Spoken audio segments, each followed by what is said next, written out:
Hey, what's going on, Hammer fam? Welcome back to HammeredHead. Today we're looking at the Vintage Collection Mandalorian's N-1 Starfighter from The Mandalorian. Although I think technically this premiered in Book of Boba Fett, but that's okay. Thing looks really dope. Awesome box art on here. Whee! Look at him in there. He's just having a blast, isn't he? Looks really cool on the outside. We get another Mandalorian. The Mandalorian N-1 Starfighter, who at the time I believe this was like the best Mandalorian you could get. All that cool stuff we get with it. Really happy that we get a stand. Oops. There he is in the cockpit. He's putting some parts on. Just really getting after it. Oh, really got to flip this over a lot. There he is. Grogu's trying to help out. I don't know how much I'll actually accomplish. Ugh. And a little R5 action, so you can plug him in the droid spot if you take the dome off. Again, Mando just carrying some parts around. And then on the back, so on the back he's actually looking in a different direction than he was on the front. Other than that, I'm pretty sure everything in this image is the same. But it's pretty cool. Looks like there's some like 3D printed stuff out here. And like the boxes and stuff in the corner there. So I really like the box art on this.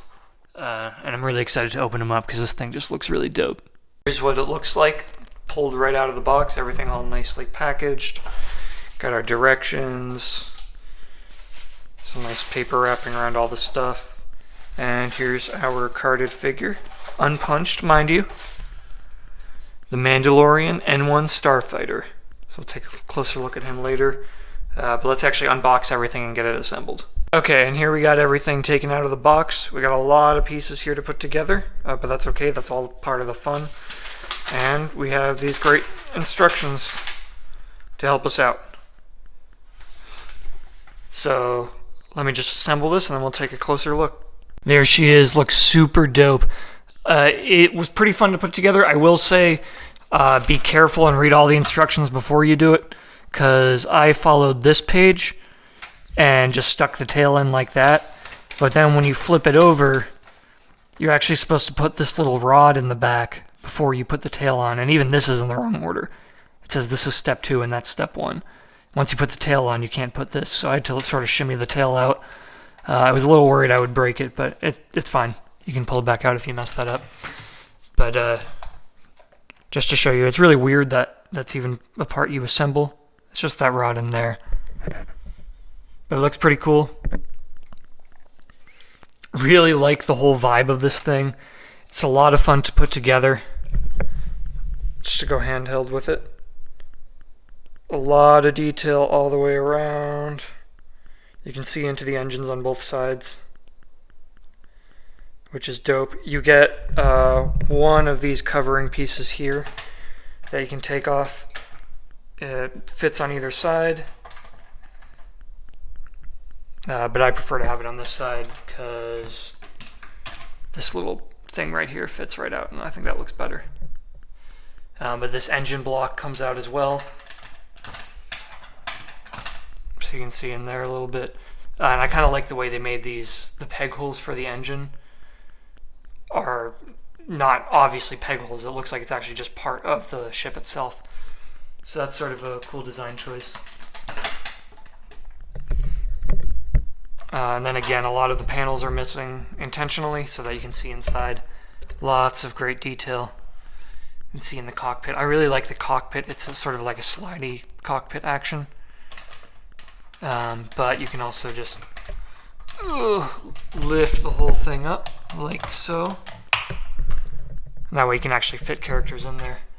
It does, it's a little stupid like that, obviously. That's not how it works in real life, but for the sake of, fitting action figures in, that's the best way. Not a crazy amount of paint detailing inside the cockpit, but the sculpting is pretty cool. I like that the seat is sort of leathery. And, he's sort of got these control handles there. And then there's a huge storage section back here, and the instructions actually specify where to put Mando's accessories in there.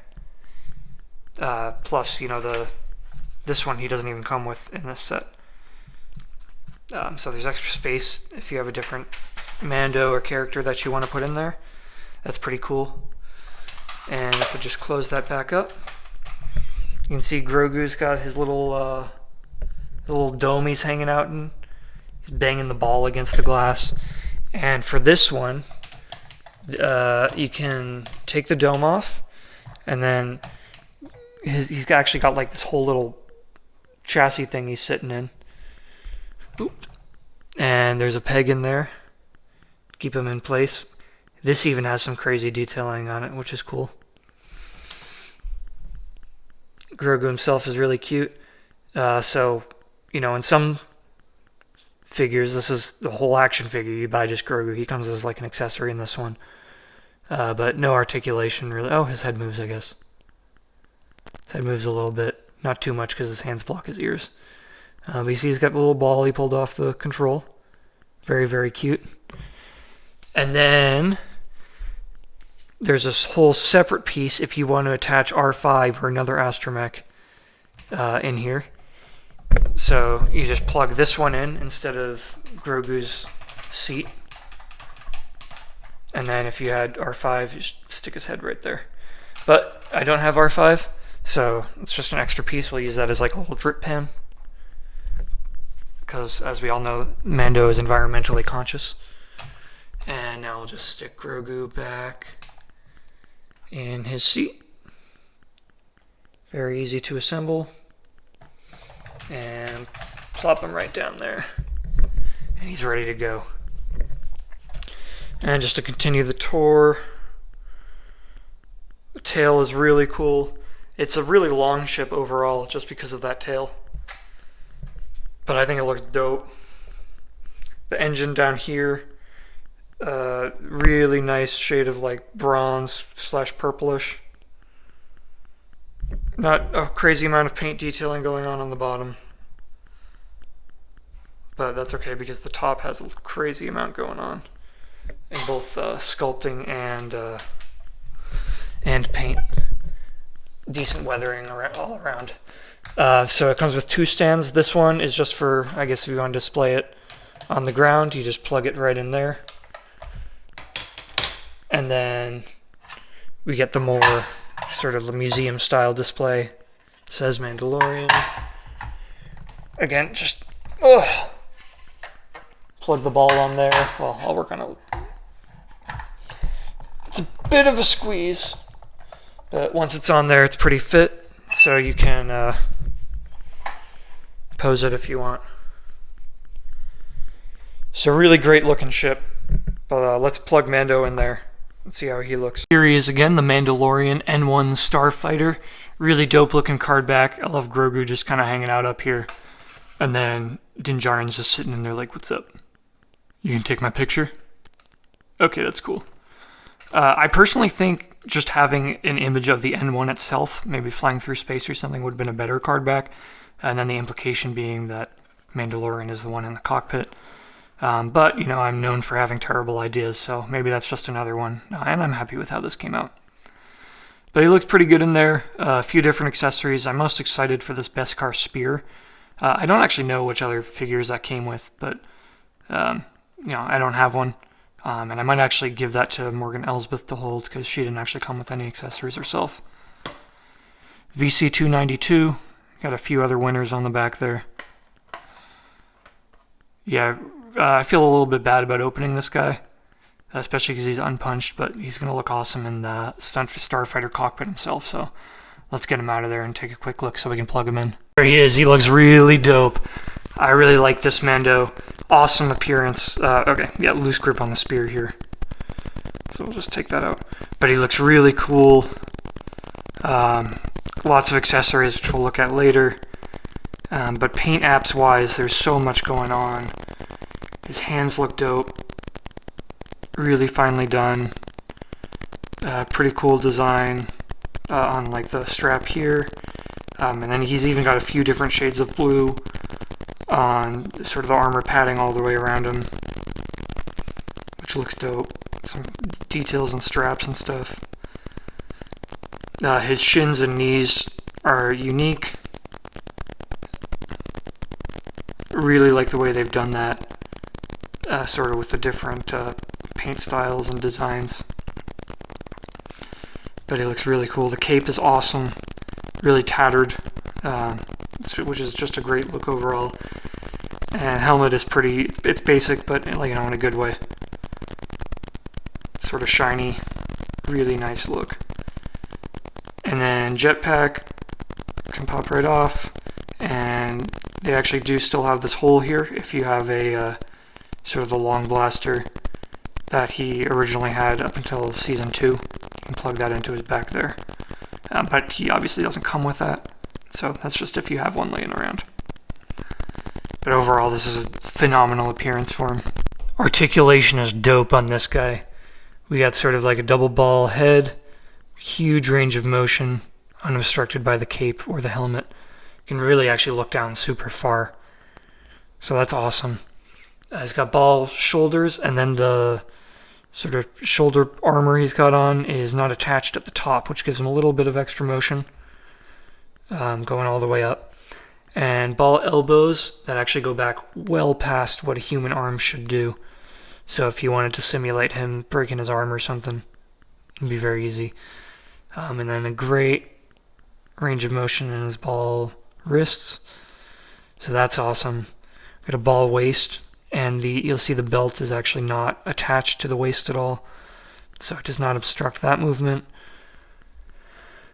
Pretty solid hip movement. We got swivel thighs, which I don't really care about, but they're there. Then ball knees that go well past 90, and then ball ankles that are moving pretty far too. So this guy can do pretty much any pose you could ask for. So all around, just great articulation on him. Alright, so we get 5 accessories. First up is the removable jetpack. Nothing really cool about the paint apps. It's all one color, but it's a nice sculpt. And we'll plug it right into his back here. This is a pretty loose fit in there. It's going to fall out pretty easily, but at least it looks cool. Next up is the blaster pistol, which does have some paint apps on it. It's got a brown handle. Pretty cool sculpt. Nothing super fancy about it, Mando-wise, but it's nice to have a painted blaster. And then that'll slide right into his holster here. Good look. Then we got Darksaber. Just got the nice sort of white rim on it to give it that shimmer effect it has in the show. Really cool sculpts and good paint apps on this one, so I'm happy with that. Then the Beskar spear. Pretty simple sculpt, not a whole lot going on, but it's a simple thing in the show, so nothing wrong with that. And no paint apps, but that also matches the look in the show. And finally is the knife, which also has no paint apps, but it's a cool sculpt. I don't believe there's anywhere actually on the Mando to store this, but that's okay, because if you remember, the N-1 has that big cargo hold behind the cockpit, so we'll clip that in there. Alright, so now we're going to stow the accessories in the cargo section as per the instructions. So starting with number 1, that's the Darksaber. Where's that going to go? Okay, all the way towards the bottom. Oh, see, there's actually a little slot in there for it. Dope. Slide that one right in. Now number 2 is the spear, and that is also just going to slide right in. But now there's a much bigger hole in the back for everything else. Dope, so that fits perfectly in there. Now number 3 is the blaster rifle that he doesn't come with, but if you have one, you can plug that in. 4 is the knife, and it's, how does that fit in? Oh, just right here. Again, there's a little slit in there for the blade. clips right in. And number 5 is the jetpack, which is just gonna, does that go sideways? How does that work? Yeah, I guess that fits in sideways. Probably the other way though. Maybe not, am I stupid? Oh, I guess it does go this way.